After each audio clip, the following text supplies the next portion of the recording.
Samedi 11 mai, le FAI Jeunes du Fonds italien pour l'environnement a organisé une journée de visite au centre de traitement des déchets de Brissogne, en Vallée d'Aoste.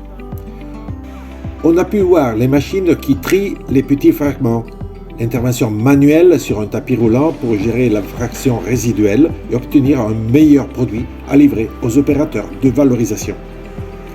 L'arrivée des déchets a été observée en direct et à l'extérieur, on a vu des groupes de déchets déjà séparés. La visite a été aussi une occasion de communication et de transparence pour le centre de tri et de valorisation des déchets.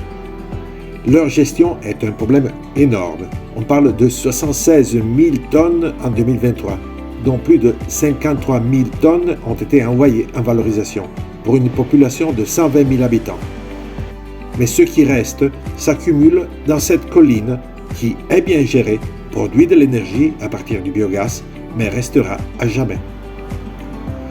Les points forts des politiques actuelles en matière de déchets ont été évoqués. Il faut en produire moins, puis réparer et réutiliser.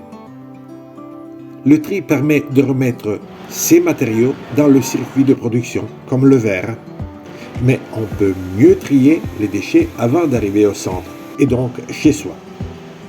Mais tout n'est pas simple, car il existe par exemple de nombreux types de plastique avec des traitements différents. Globalement, la Vallée d'Aoste respecte les objectifs fixés au niveau national. Toutefois, en raison également de sa nature alpine, elle obtient des résultats différents selon les saisons et les zones. On peut donc améliorer ces résultats, par exemple en ce qui concerne l'implication des touristes ou en faisant progresser certains territoires comme la Haute-Vallée d'Aoste.